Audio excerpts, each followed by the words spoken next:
Ora, boa tarde, doutor Sérgio Abranches. Boa tarde, Afonso. Boa tarde a todos. Como foi de final de semana, Sérgio?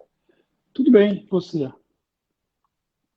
Olha, afora as costas, travado aqui, até sentar direito. O resto Isso. tá tudo bem. Cuida da postura, cuida da postura. Exatamente, que eu tô bem. É que eu fico meio de lado aqui, entendeu? Aí tem que ficar de frente, mas tá bom assim. Exatamente.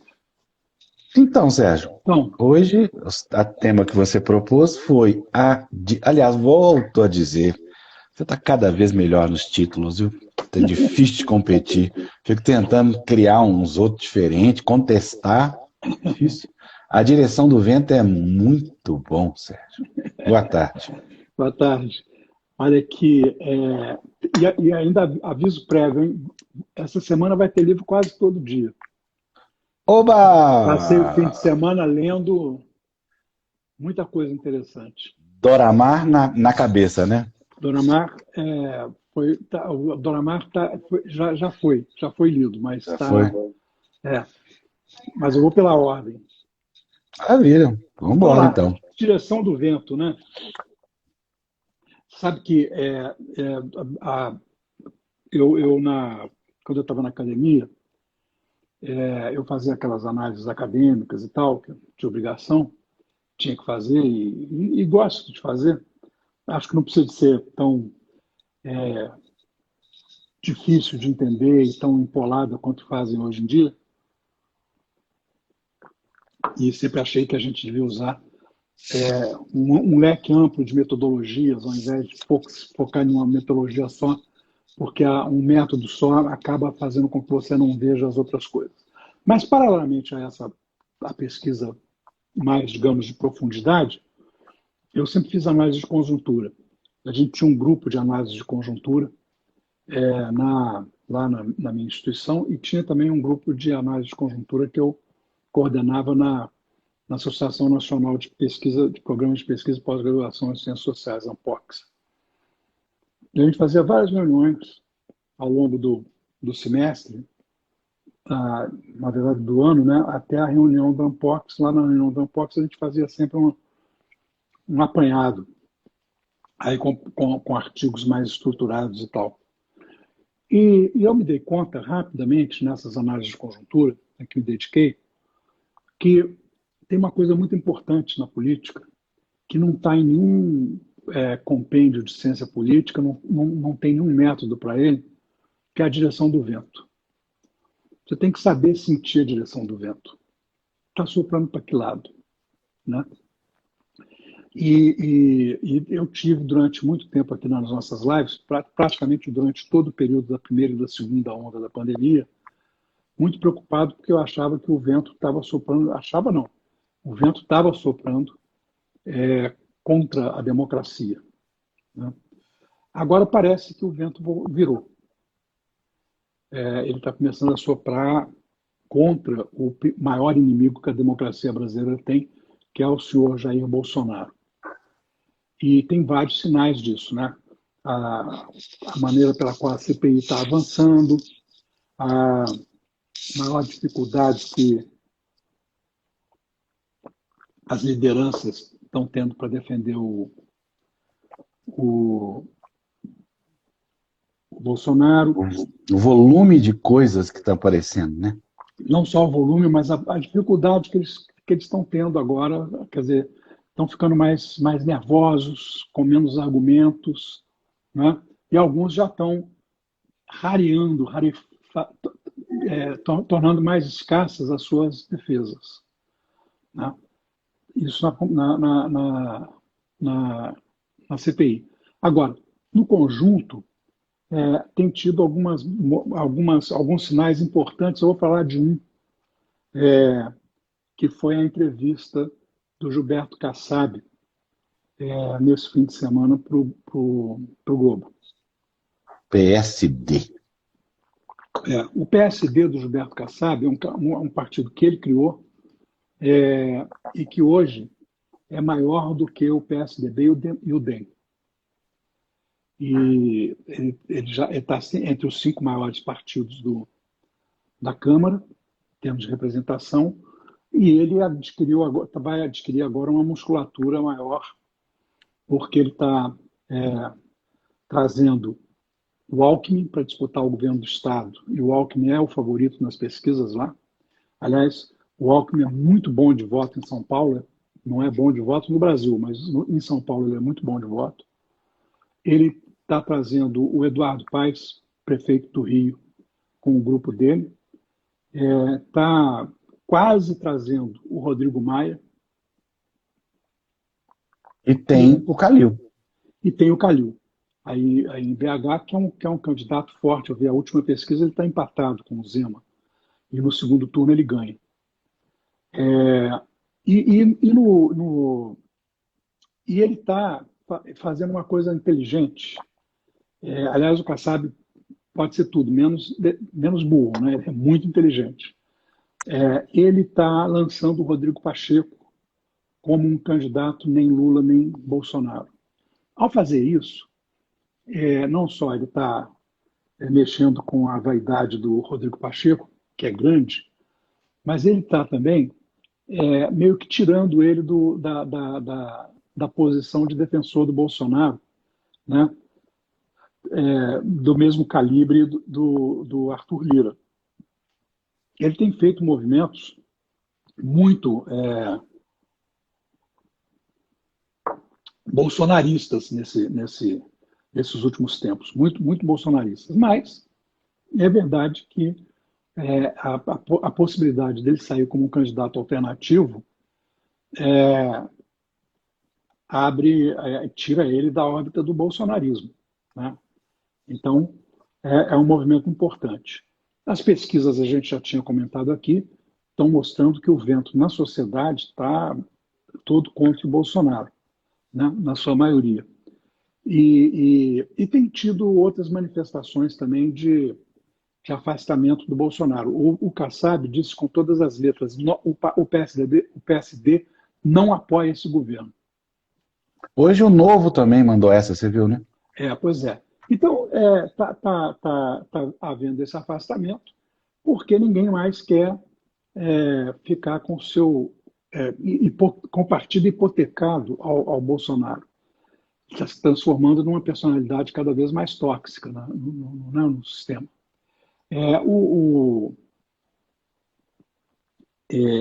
Tem notícias de que o Lauro Jardim, por exemplo, disse isso nesse fim de semana na coluna dele, repetiu hoje na CBN, que o maior interlocutor nesse momento do Bolsonaro é o Onyx Lorenzoni, né? E o Onyx, falando com ele para ser mais radical e tal, está estimulando o radicalismo, né, de extrema-direita do Bolsonaro. O Onyx foi um péssimo parlamentar, né? E certamente é um péssimo conselheiro político. Quer dizer, então, junta ele com o Onyx, só pode dar bobagem, entendeu? Só pode dar lambança. Então, mas ele continua com apoio de certos grupos do capital financeiro, sobretudo, né? E alguns industriais, do capital industrial. O Eduardo Bolsonaro, por exemplo, estava em São Paulo esses dias criando um instituto conservador liberal, né, capitaneado por gente ligada ao XP, que é um dos grupos financeiros que apoia o Bolsonaro de forma irredutível, né? Então, ele ainda tem... Agora, não basta esse apoio financeiro, porque se ele não tem apoio político partidário, vai ser complicado. Por outro lado, ele está tendo muita dificuldade de encontrar um partido para concorrer às eleições. O tal do Patriota agora já está lá com problema, porque a justiça deu ganho de causa para a oposição, então ele não está conseguindo. Qual que são os grandes entraves para ele voltar para o PSL? A mesma coisa que tem no Patriota, está dividido. Tem gente no PSL que não quer ele, né? Dentro do PSL tem muita oposição ao Bolsonaro. E o PSL emagreceu mesmo, né, desde a eleição, né? Claro, ele é um partido incidental tanto quanto o Bolsonaro é um governante incidental, né? Então o vento não está mais soprando a favor do Bolsonaro, está soprando contra. E o papel do sábado nessa avaliação? Não, eu acho que enquanto essas manifestações estiverem tão pintadas de vermelho, Afonso, tem possibilidade clara de dizer, isso é coisa do PT, do PSOL, né, da esquerda. Enquanto não for um movimento pluripartidário, não tem maior impacto no sistema político oficial. Pode ter na sociedade e tal, mas no sistema político não tem, né? E essa última manifestação já foi um pouco menos, né, ostensivamente, exclusivamente como você vê, lá em São Paulo, quem subiu no carro para falar foi a Gleisi Hoffmann, o Boulos, o Fernando Haddad, né? PT e pessoal, quer dizer, não, né? Ainda teve aquele episódio muito ruim dessa PCO? Partideco, né? O PCO que foi lá hostilizar o PSDB, o pessoal do PSDB, quer dizer, os caras expulsam na marra o pessoal que está que daria uma outra conotação à manifestação anti-Bolsonaro, né? Aí é complicado. E tem que investigar esses black blocs lá que quebraram as coisas, que os bolsonaristas começaram a bater sino desde logo que aconteceu, né? E que eu estou quase absolutamente convencido que é gente do Bolsonaro, é gente ligada ao Bolsonaro que fez aquilo. Porque foi muito ostensivo. Foi muito ostensivo. Ninguém está disposto. Eu me senti assim numa cena de teatro, palco de teatro, os caras entrando, foi teatro. Todo mundo tentando, né, quer dizer, todo mundo falando que vamos fazer direito, todo mundo de máscara, né? Não vai fazer uma bobagem dessa no final. Quer dizer, evidentemente que isso aí é agente provocador, né? E o Bolsonaro está doido para ter uma anarquia para poder chamar o exército dele, né? Como ele sempre ameaça. Então é isso, tá indo. O vento começou a soprar de um jeito que pode nos dar alguma expectativa, alguma esperança de coisas melhores. Livros. Antes eu vou fazer aqui um pequeno comercial. Eu estava tomando um café. Eu adorei essa xícara, mostra isso. Essa xícara mineira, né, meu cara? Adorei, cara. Já era para falar umas 5 vezes aqui, estou esperando você parar de falar. Lá da terra do meu pai, ó. Tem as grandes também, ó. Lá de Corvelo. Não, Barbacena. Tá certo. Toda vez que eu passo ali na entrada de Barbacena, tem um posto de gasolina com um lugar de parar, né, que chama Cabana da Mantiqueira. Maravilhoso. E aquele lugar. Cabana deve ter uns 40 anos de vida, não tem, Zé? Não, eu lembro desde criança que eu passo ali, fiquei para Muriaé. Exatamente, é antigo. Porque aquele posto ali foi de um amigo rico do meu pai. Entendeu? O cara que tinha carro, que eles iam de Barbacena aqui para o Rio, eles iam aqui para o Rio para eles estudarem. E ele era o único que tinha dinheiro. Dava carona. O Zizo. E aí, quer dizer, o papai parava lá, ficava batendo papo com ele e tal, e depois a gente ia na cabana. Tinha a churrascaria, que não tem mais, né? E tinha aquela lanchonete. Então eu fui lá, tinha que fazer o contorno para voltar agora ali, né? Não estava para parar direto. Chato isso. E aí eu vou. Boa, Carla! Compro essas xícaras lá, sabe? Bonitas. Na cabana da Mantiqueira. Mas, enfim, eu tomei esse café coado num filtro tipo Melita, mas com coador de pano, que eu comprei de um pessoal que faz aqui no Instagram a propaganda, chama Fábrica Café, e que foi indicado por outra amiga minha no Instagram. Fábrica Café? E um café especial, café de altitude, sabe? Bem legal. Bom, o nome não é esse, não. Qual que é o arroba? Fabricafé, com K. Desculpa aí. Fabricafé.com.co. Tá aqui pro povo ver. Eu vou seguir, hein? Por que é recomendável? Porque o filtro de pano, igual o filtro que a gente... Sustentáveis, feitos à exatamente. mão por um barista. O que é barista? Barista é um especialista em misturação, de fazer café. Ah, legal. Olha que bonito. Você usar o filtro de pano, que é o que a gente usava com o coador aí em Minas, né? Até hoje lá na reserva a gente faz desse jeito. Mas aí agora tem você põe naquele filtrinho que tem, né, naquele recipiente. Esse aqui, Sérgio, achei aqui, ó. Esse? Exatamente. Aí você põe no coisa de meio, tá vendo? Que legal. Muito Vou legal. comprar. É muito legal. Muito legal, muito legal. E tem um Valeu. café de altitude, que é um café sem acidez, sabe? Bom pra burro. É o que eu estava tomando. Maravilha. Fica a dica aí, fica a dica. Fica a dica. Agora vamos falar de coisas que não são tão doces, nem tão boas. O livro de hoje é um livro organizado pela Manuela Dávila, Sempre Foi Sobre Nós.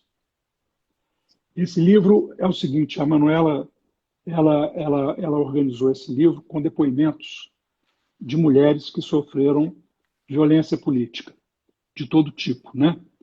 É do Instituto E Se Fosse Você, entra lá no Instituto, no site e compra.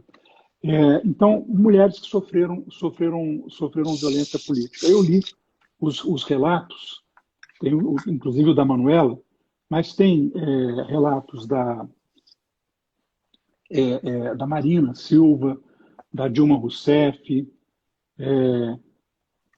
da Jo Moraes? Jo Moraes. São relatos muito fortes, muito bons, e com exceção do da Dilma, que fala mais do impeachment em si do que da questão, mas mesmo assim tem partes muito boas no da Dilma. São relatos que mostram claramente como é difícil a entrada na política, né, das mulheres, mas, sobretudo, não só as barreiras à entrada, do preconceito, da violência, da tentativa de barrar, né, daquelas acusações típicas do machismo, né, histérica, não está preparada, se o vice é homem, é ele que vai mandar, né, porque ela é pau-mandada do homem, típicas do machismo mais rastaquera, mais rasteiro, né? Mas também muita difamação, né? Muita barra pesada. Muita dificuldade de superação, é óbvio, né? Atacar com isso no coração. Se a mulher tem filho pequeno, ataca o filho pequeno, como fizeram com a Manuela, né? E também agora mais ódio ainda voltado para candidaturas trans, né? Então, o LGBT+, de qualquer tipo, né? Então, é um livro forte, importante, tem depoimentos muito tocantes e muito bem construídos, né? Então, eu diria que é um livro que merece ser lido, sobretudo pelos homens e pelos homens que fazem política e que comentam política, porque esse é um aspecto que a gente deixa de lado, né?